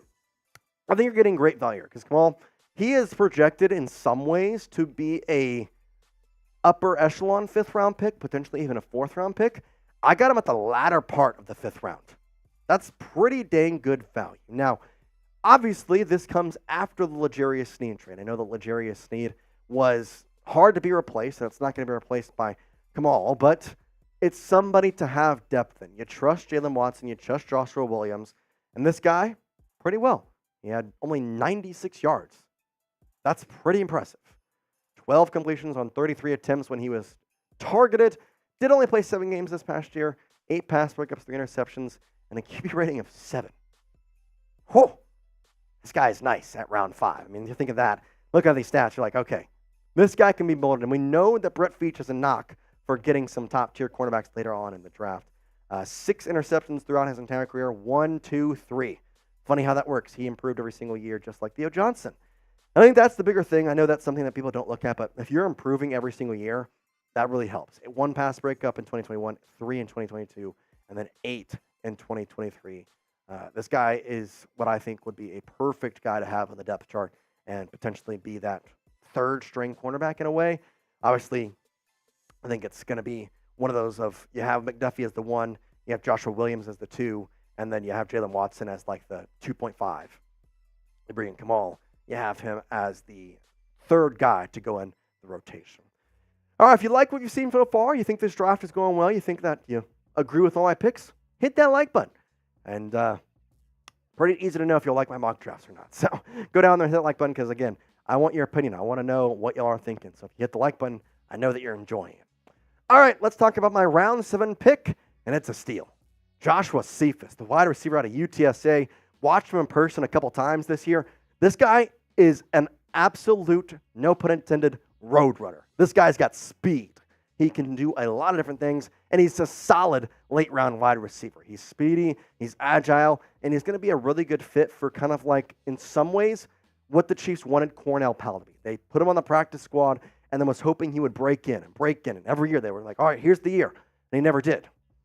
Maybe Joshua Cephus can do that. Past year at UTSA with the Road Runners, 1,151 yards, 10 touchdowns, and what do you know? Jace picking guys with low drop rates. Joshua Cephus, 1 drop. Yeah, I like that a lot. 89 receptions, 12.9 on the average. This is a solid guy. You're talking early 7th round, your last pick of the draft. You're getting a wide receiver, and obviously you could use some extra depth there. I think it overall would be a very, very good pick. In fact, PFF thought it was a great pick. They ranked that an A. So here's the grade for my draft. I got an A- for AD, C+ for Blake Fisher, B- for Braelon Allen, B for Theo Johnson, and then back-to-back A's in round 5 and round 7. I really don't know how an A is possible in round 7 because I do think you're in some ways throwing stuff up there, hoping it works, picking a name out of a hat. But hey, I like it. B+ overall. So let me know your thoughts on my mock draft here. I've got a pretty good one in my mind. I think I've gotten pretty darn recognizable of the Chiefs' needs after, being with them for a while. So, hey, that's what I'll say. We really do appreciate y'all watching. Hit that subscribe button, youtube.com/ChiefsTV, and we will see you next time, Chiefs Kingdom. Peace out. Grade my mock draft 5.0. What we thinking, y'all? Whoa, whoa, whoa, whoa. Blake Fisher, really best option as offensive round 2. Yeah, he was. He was the best option, unfortunately. There was one where Sam, you're going to have to tell me with this because I get his name wrong every time. The Yale tackle, Kyron Amegaji? Is that his name? I'm not going to sit here and say I'm an expert too. Yeah, that one's a tough one.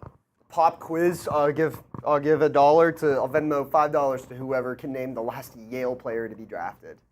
Oh, not a chance. I don't know either. That's I was going to say, not a chance. I couldn't tell you. Also, a couple interesting tweets here that I want to read off. Okay. So Nate Taylor, Athletic. A little while ago, while we were in one of our cuts, confirmed Clyde Edwards-Helaire has agreed to a 1-year deal to re-sign with the Chiefs.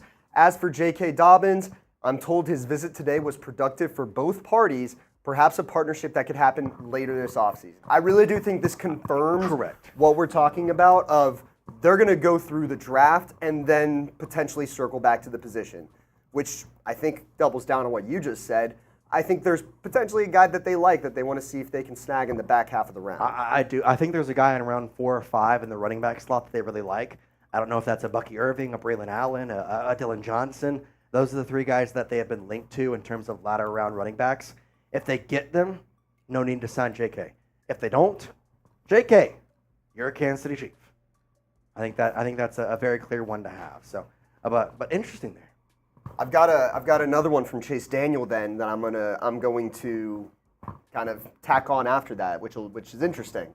But let's get some shout outs. Let's see what people have for your mock. We got some A pluses in here, so that's nice. Got Tony Fuentes. Tyler, kind of a long answer. You asked Blake Fisher if he was really the best option offensive tackle.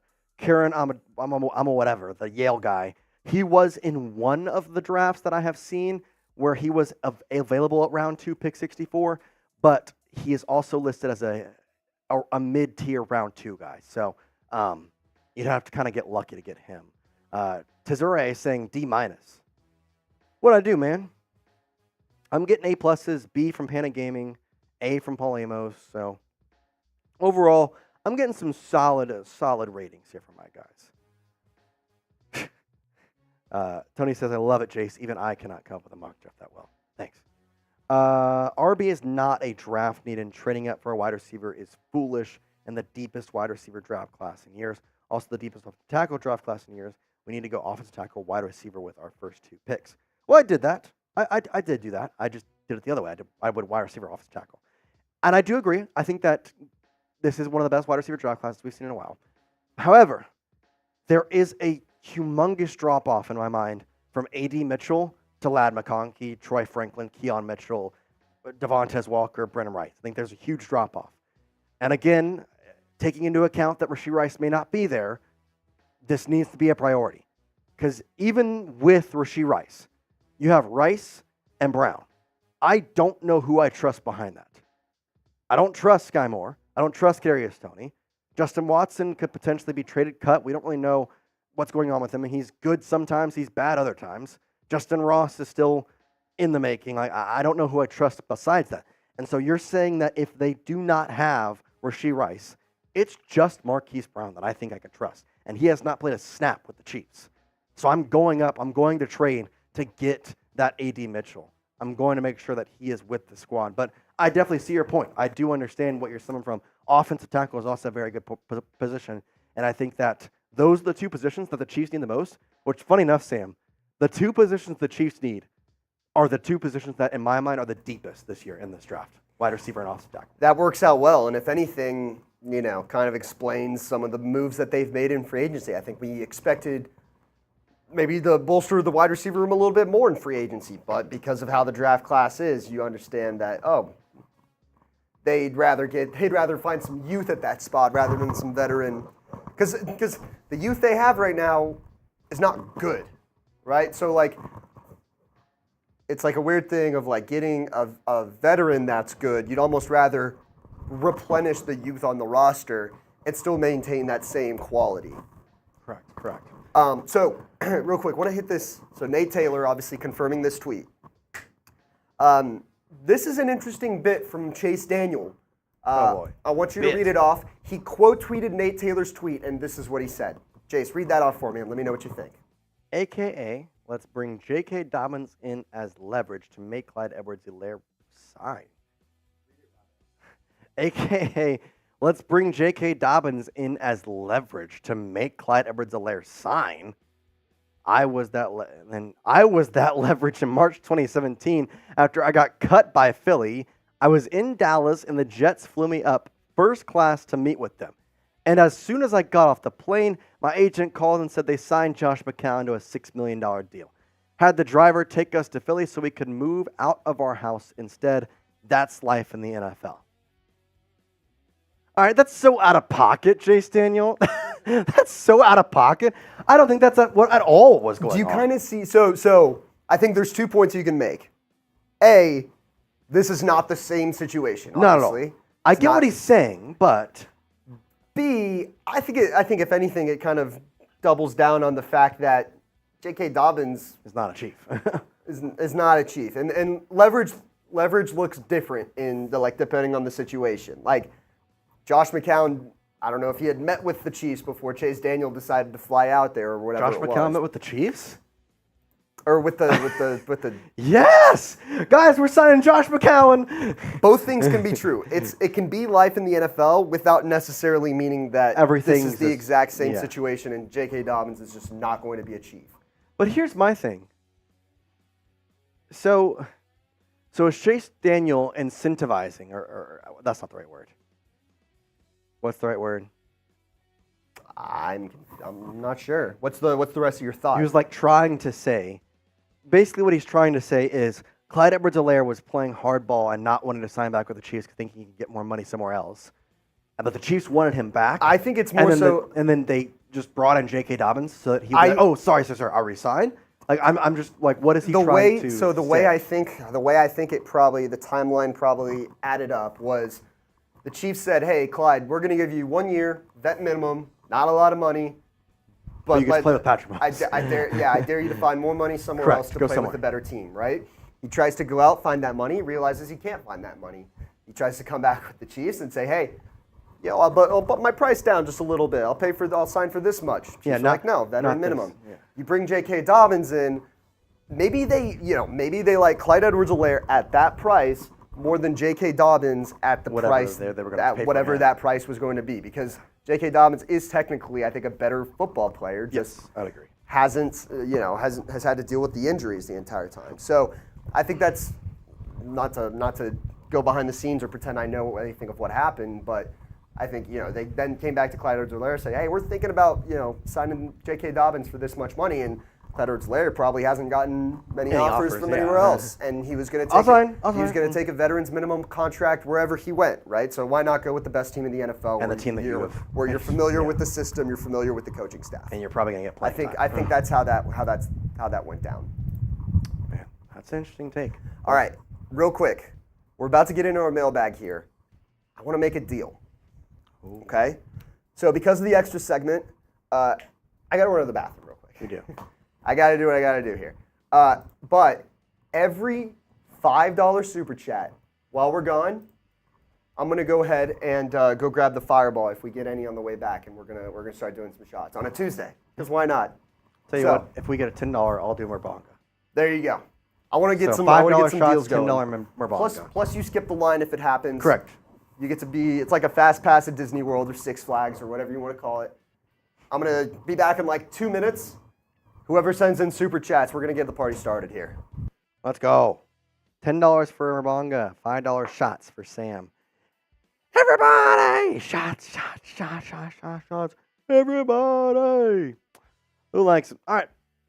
While we're waiting on that, make sure you're getting your grades in for the re-signing of Clyde Edwards-Helaire. Anything that y'all see fit? Tony says C. C from Tony. C from Tony. Anybody else got their grade for the re-signing of Clyde Edwards-Helaire? CEH. Also saw Caitlin Clark last night. Caitlin Clark taking down Angel Reese and Kim Mulkey. Tasman Hurd saying B. I like that. B for Clyde Edwards-Helaire re-signing. Caitlin Clark literally just freaking laced threes all night long. That was insane. That was a fun game. I'm not gonna lie. That was an insanely fun game. I think Caitlin Clark and that game really did a lot for women's basketball, and especially women's college basketball. I think that's something that we hopefully can continuously see. And I mean, heck, UConn playing Iowa, Paige versus Caitlin. That's a pretty good game too. So, again, $5 is some shots for Sam. $10, I got a Merbonga that I could do ready and waiting. What are we feeling, guys? Want to get on the deal? Plus, if you do super chat, you're going to get ahead of the line. You're going to be the first question on our mailbag, which is our next segment. Next segment is a mailbag, so y'all want that, get in there. DW saying A for the re-signing of Clyde Edwards-Helaire. Tony loves my mock draft. I appreciate it, Tony. I'm glad. I like my mock draft too. I think it's one of those things I enjoy doing, so I'm glad we got that. We got our live Q&A live Q&A mailbag coming up here in a couple moments, so get in there and make sure that y'all are getting your questions in if you have not already. We're going to be starting that literally in the next couple minutes, so year going and checking that out. Hashtag Chiefs or Super Chat to skip the line. Hashtag Chiefs, or you can Super Chat. Again, $5 shots, $10 for a Merbonga from me. So we'll kind of have that as the deal. Get some questions in there. Got the mailbag coming up. We got questions from Tony. I know we got questions from Bill. Got a question from Kate, William Cooley, Bigfoot Hunter, Dylan. All getting in there. So Tony says he wants the Chiefs to bring in Odell. Odell would be a very good option to have. I think Odell is one that I could see. Ethan Hart says hashtag Chiefs. When will we get an update by police regarding Rice? We're not going to get too many updates on Rashee Rice, unfortunately. Probably won't answer that today. No super chats? Sam's a bit upset if y'all can't tell. He wanted a drink. I wanted to the way you phrase it like that makes it sound a lot worse than it is, but I wanted to get the party going with Chiefs Kingdom is all. That's fair. We haven't gotten a party in a while. Been a long time since the party. I love a good party. I'm like Hot Rod. Oh boy. My name's Rod, and I like to party. Somebody give Sam a shot. Tasman says, do you think LRZ got a chance to making the 53-man roster from British Pittsburgh Steelers and extra Chiefs rugby? I think he has a shot, especially with the running back room as it is. I know that obviously re-signing Clyde Edwards-Helaire does change that a little bit, but I think he definitely has a shot. I think there is a chance for him to potentially make the roster. I think he will be with the team. I think signing him, especially to a 3-year deal too. Like, I mean, he's going to be on the roster in either that 17th practice squad slot reserved for international players, or maybe on the actual team. Don't really know. So we'll have to see. I think we'll keep the deal going to the mailbag, right? If anyone wants it. May as well. We've got enough questions. We'll go ahead and jump in here. You can still use hashtag Chiefs throughout the show and still get on the show. And by the way, we mentioned Rashee Rice. A lot can happen between now and when the mailbag will actually go out. So I'm going to pass over the Rashee Rice questions. Just we don't want to get ourselves in trouble saying something that could change by the time the video goes out. It's an ongoing legal situation, and we're going to kind of steer clear of it just for this one. Mm-hmm. Sounds good to me, and I totally agree. All right, let's get into our mailbag here on our Tuesday Chiefs live show. Favorite part of the week. Chiefs Kingdom, what is going on? You're watching the Chiefs Report by Chat Sports. I'm your host, Jace Andrews, and on today's show, we're going to break down the latest Chiefs news, Chiefs rumors, and all that's going on in Kansas City directly from you, the fans. We're going to talk about everything that there is to talk about in Kansas City. But before we get into today's questions, listen, the bosses are on my butt recently, and the likes, they've said, they're just not there for the Chiefs Report. They want them to be better. So I need your help. Let's get 600 likes on this video to quiet the bosses down. I got called into an office today to talk about my likes. Please don't make me do that again. I don't want to do that. I want to be in different offices. I want to do the Chiefs Report and not have to worry about bosses. So if you hit that like button, I would certainly appreciate it. It would make me very, very happy, and hopefully it makes the bosses happy too, because I don't want to be taken into offices anymore. Let's go with Joe Fazio having our first question saying, hashtag Chiefs, do we take the best available player in the draft at 32, or do we have needs that we should think about? Trading up if any particular player falls enough. The needs are very clear. Wide receiver, offensive tackle. Those are the first two picks. In what order? That's the question that I think Chiefs Kingdom and Brett Veach is going to have to decide upon, because some people think wide receiver. I'm kind of in that boat. Some people believe offensive tackle should be the pick. I totally understand that, but offensive tackle is definitely a position that they need to kind of figure out, with Wanya Morris being the starter at left tackle. There's really, really good tackles in this draft. That being said, in regards to trading up, I think that may actually be the deciding factor, because let's say a Talisi Fuaga falls down to pick 24 somehow. Let's say a J.C. Latham falls down. Well, then maybe you trade up and go after one of those. But let's say a Brian Thomas Jr. falls. A.D. Mitchell is available. On the back end, I highly doubt this happens, but a Romo Dunze falls. Maybe you trade up and go get a wide receiver. So I think that's going to be really kind of contingent on the draft and what happens in that. But I appreciate the question. Definitely offensive tackle, wide receiver is the two necessities that the Chiefs need to get in the 2024 NFL Draft. Kobe G. Dene saying, how is our left tackle position looking since Smith is a free agent? Will we have money to sign another receiver and pick up a left tackle? Who doesn't get flagged every other play? Yeah, I understand what you're talking about. Jawan Taylor had the most penalties in the NFL in terms of penalties actually received and penalty yardage. Not good. Wanya Morris right now is the starting left tackle, and I'm, again, said this a couple times, I'm curious to see the confidence level they have in him because he did start a couple games when Donovan Smith was injured. That being said, Donovan Smith still has a chance to be re-signed. I think that is still something that we could easily see happen. However, to your point, if they do not re-sign Donovan Smith, I think that positional need will come from the draft. I think that will come in the first or second round. This is a very deep offensive tackle draft class, and like I mentioned in the prior question, we could see them trade up for him. We could see them take him in the first round. We could see them take him in the second round. The offensive tackle is something they need to be making sure of that they get fixed, but right now, kind of just seeing what they do. Donovan Smith, though, definitely could be re-signed. Dum 68. Nice. Is there any chance the Chiefs could trade for Tee Higgins?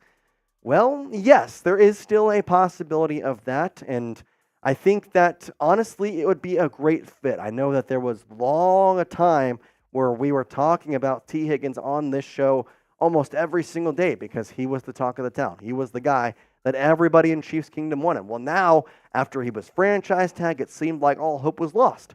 Then he requested a trade. The Chiefs seemed like a good fit. Obviously, it would be a high price to pay. You would then probably need to re-sign him to a contract extension. You have the money, though, for this year. I think it's definitely a possibility. The likelihood of it, that goes down. However, it's a good question to have. Do you want the Chiefs to trade for Tee Higgins? Type Y for yes. Type N for no. What are you thinking? Is this something you would want to see in Kansas City or not? Y for yes, N for no. Tony Fuentes comes with us saying, #Chiefs. Do you think the chances of re-signing McKinnon is very low? I say he's gone. It's too bad because I like McKinnon, but then again, he's getting old, so it speaks for itself. Well, obviously, given the re-signing of Clyde Edwards-Helaire, I do think McKinnon is not going to be in Kansas City next year. And that stinks because I agree with you. I like what he brought to the table. But Isaiah Pacheco is a young back. Clyde Edwards-Helaire is a young back still, and you have him this year. I think that you have to understand that the NFL is a business, and Jerick McKinnon is 31 years old. It's hard for running backs to last that long, and especially the way Jerick McKinnon plays the game as a receiving back. I'd hate for the Chiefs to sign him to a certain deal and then him get injured. It just doesn't make sense, especially when I feel as though the Chiefs have their eye on somebody in the draft, and we will have to see. Bill Chase says, let's talk mock draft. Let's talk mock draft. I think there's a couple of different ways you can go about it. I have a mock draft, my most recent one, out on the channel. If you want to go check it out, here is my picks. I had Adonai Mitchell in a trade as I traded with the Green Bay Packers, getting round 1 pick 25 from the Packers, and then a round 4 pick in 2025, and then trading them round 1 pick 32 and round 3 pick 95, getting Adonai Mitchell, the wide receiver. There's that wide receiver that I want. The tackle, Blake Fisher, he is a right tackle, just moving to left tackle. We've seen plenty of guys get drafted higher than him that have then moved to a different position. Braelon Allen, B- there on the grade, halfback out of Wisconsin at round 4. Round 5, Theo Johnson, get the 4th tight end on the roster. Kamal Hadden, the Tennessee Volunteer, the cornerback, helped out that depth chart. And then Joshua Cephus at wide receiver. So if you haven't gotten to see the latest mock draft, go check out it on the channel. Guarantee you, you're going to love it. I'll break down every single one of my picks and why I think it's the right way. But yeah, do love my mock drafts, not going to lie. Exian Charlie saying, should the Chiefs sign Justin Simmons? Oh boy, I would love that. I think that would be an amazing thing for Kansas City. Do I see it happening, though? That's where the question kind of comes in. He's going to be a little bit more expensive than the rest of the free agents on the market. I still am kind of surprised he has not signed just yet in a lot of different ways. But it would be funny. Played with the Broncos for his career. Now comes to Kansas City. A little bit of AFC West. We've already seen one team, the Chargers, who have lost some of their players to the Chiefs. And, well, we all know that, guess what? It was pretty obvious from Drew Tranquill. This is way better than LA. Well, maybe Justin Simmons next year in the Super Bowl parade for the third time in a row can say this is way better than Denver. Who knows? He's great. I think he's a very good option. He is going to be more expensive, but given the Chiefs' cap space issues, I think a one-year deal they could easily get done. We'll have to see, though. Safety position is something that I think the Chiefs are somewhat comfortable with right now with Justin Reid. You got Shamari Connor, Brian Cook coming back. I think they're pretty comfortable with it right now, but I definitely would love to see Simmons back in the AFC West and with the Kansas City Chiefs. Make sure you're going to Game Time for all of your ticketing needs. You got a $20 off your first purchase by using code CHATSPORTS. You shouldn't have to worry about buying tickets to your next big event. And if you don't know what Game Time is, well, that's what's going to help you out with, because it's the perfect ticketing app for not just sports. They've got music, they've got comedy, they've got theater, and they've got flash deals, zone deals, everything you could want from a ticketing app. Game Time has you covered. Killer last-minute deals, all-in prices, views from your seat, and with their best price guarantee, they're going to make sure that you always get the best price. The Royals playing the White Sox. You can go check that out. Obviously, it's going to be a good time all season long with Bobby Witt Jr.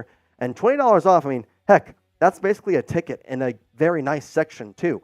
So you're talking basically a free ticket with your Chat Sports code that you're going to use at the redeem code section. Then you got enough money to go buy yourself a hot dog, go get yourself a drink, go get some popcorn. It's going to be a fun day at the ballpark if you're using code Chat Sports for Game Time. You can also use it for, again, any type of event in your area. Game Time has deals on tickets right up to the start of the event and even an hour after it starts. It's the place to find last-minute tickets. And so if you're looking to go to a game today, go on Game Time right now and use the code CHATSPORTS. Heck, you could be at a baseball game or maybe even a concert by tonight. Download the Game Time app, create an account, and use code CHATSPORTS for $20 off your first purchase. Terms apply, create account, and redeem code CHATSPORTS for $20 off. Download Game Time today. Last-minute tickets at the lowest price guaranteed once again. Terms apply. Use code CHATSPORTS, Chat Sports, for $20 off. Totally Chiefs comes in with the question saying, besides re-signing Jones and getting Hollywood, is there a move Veach made that you think could be sneaky good? I think that we could easily see a very, very good game from Irv Smith. People are kind of brushing that under the rug. Irv Smith could potentially be an awesome tight end to have. I know that he had the meniscus tear. I know that the injuries are there, but I don't think people realize how good this guy was 3 years ago with Minnesota and how valued he was. I think Irv Smith is the guy that can do a lot of different things. And it almost seems like, to me, the Chiefs are constructing this tight end room to where they can put 2-3 guys on the field, and you don't know where the heck it's going. Because you're going to have a Marquise Brown on the right side. You're going to have a Travis Kelce, a Noah Grant, and Irv Smith, and what are you going to do? You have no freaking clue. I would highly, highly suggest you buy stock in Irv Smith. I think he could be very underrated. And another one, obviously, I think this one's more obvious, Drew Tranquill. Big signing. Love to have him back. Kobe with another question saying, I heard we are in the market for a receiver. Heard names like Tyler Boyd. Wondering if that's because Rashee or just to pick another wide receiver option. I think that Tyler Boyd is a very, very good option to have. Obviously, names are kind of floating around. Don't know the full details of what's going on with Rashee, all that. But Tyler Boyd overall, I mean, forget if he's on the team, whatever, substitution or not. Tyler Boyd is a great option to have. I think Tyler is one of those guys that has been rumored with the Chiefs for a couple of different times. I think he is honestly a good fit, and we've talked multiple times how Patrick Mahomes can make these wide receivers that aren't maybe the top tier of the league look like absolute stars. Tyler Boyd, I think, fits that mold perfectly. So I would honestly really like to see the Chiefs sign Tyler Boyd, but we will have to wait and see. Brewer Miller says, can we trade Kadarius Toney and Sky Moore to the Steelers for a draft pick? Probably not, for the simple fact of the Steelers have had their experiences with, how do I put this delicately? Wide receivers that have some drama issues. Let's say that. You talk about George Pickens, who is currently still there. Heard drama with that and kind of going on there. Deontay Johnson, who's now gone. Claypool. I don't think they're going to trade for KT, who's also had some problems. You talk about his live stream literally a couple days before the Super Bowl opening night. I don't think the Steelers will be up for that. I would love to. I'd like to take a draft pick from them and give them those, but also at the same time, you want to make sure that this wide receiver room is pretty filled up. Speaking of the wide receiver room, Tony Fuentes says, I want the Chiefs to bring in Odell. You and me both, bud. I think Odell would be a good fit. He's been guy that's been talked about countless amount of times with the Kansas City Chiefs. I think his contract price has to go down, and I think we get the Kansas City discount. People are talking 1 year, $12 million. I think that's a pretty good price range for him. The Chiefs have that money, but if I'm Brett Veach, I'm going to Odell right now saying 1 year, $8 million, $11 million if you have all these incentives. Basically the same contract as he gave to Marquise Brown. If he says yes, cool. If he says no, cool. You're done with him. I think that's what you got to do. I would love to see him on the Chiefs, but for the right price. Ethan Hart says, #Chiefs, do we need to sign a running back? Love the show from England. Appreciate Ethan. With the re-signing of Clyde Edwards-Helaire, I think running back signings are done for a while. I think that position is taken care of for the time being. Do I think it's done for the entire offseason? No. I will say if the draft comes around and the Chiefs do not pick a running back, do not be surprised to see the Chiefs actually end up signing J.K. Dobbins. Nate Taylor kind of talked about it and said that the J.K. Dobbins visit was a productive visit for both parties and something that could happen later in this offseason.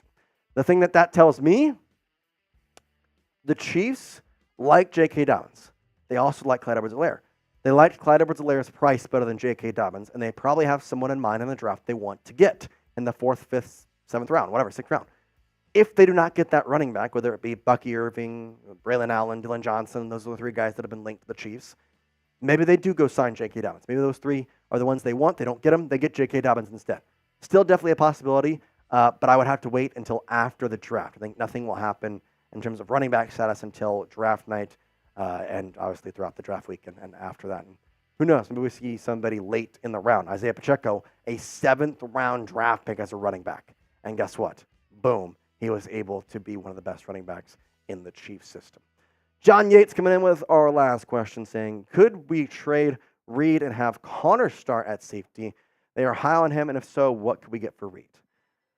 So the problem with Justin Reid, his stats aren't amazing. I don't think it's fair to judge him by his stats because I think he's a lot more than just stats. But I do agree with you. Shamari Connor has been loved by all of the Chiefs coaching staff. I think he's a really, really good young talent out of Virginia Tech. I truly believe he will be the starter at safety within the next 3 years. I don't know what you would get for Justin Reid, though. That's one of those situations where you like Connor, you also like Reid. If the Chiefs get to a situation, say mid-season, somebody is hurt, you need help in other positions, that's when you trade Reid to go somewhere else and maybe a draft pick to go help out in a different position. Say your linebacker core. I mean, you have 3 guys that are solid. Leo Chenal, you got Nick Bolton, you got Drew Tranquill. I know they like Jack Cochran as well, but let's say what happened last year happens. Nick Bolton gets hurt. Maybe you need an extra linebacker. You trade Reid and a pick to go get somebody in the linebacker slot. I think that's what the Chiefs would do. Off-season-wise, though, do not see it happening. But I do agree, it's definitely something to think of because they do love Shamari Connor. And obviously, with Brian Cook back, it allows for some options. We appreciate everybody who sent in questions today, and make sure you're subscribing because we have Kansas City Chiefs content all year long. We're now into April, and we're still getting videos out to you twice a day, most days. So we do appreciate y'all watching, and as always, Chiefs Kingdom, peace out. All right, guys, last thing. Do you want the Chiefs to trade for Tee Higgins? Type Y for yes, in for no. Never too late for a $5 super chat. No, it's not. Heck, I'll drop it. $5, I'll do a Marbonga too. There you go. For the people. For the people. That's for the people. That's for the people. We got Tony Fuentes. Bro, Tony Fuentes is always there. Ethan Hart, man. Hey, I appreciate you getting the question. What part of England are you from, Ethan? Shout out to Ethan for reading the chat because I've had this happen before. He misspelled #Chiefs at first. So it didn't go in our system. I sent him a message in the chat, and he went back and typed it back in correctly.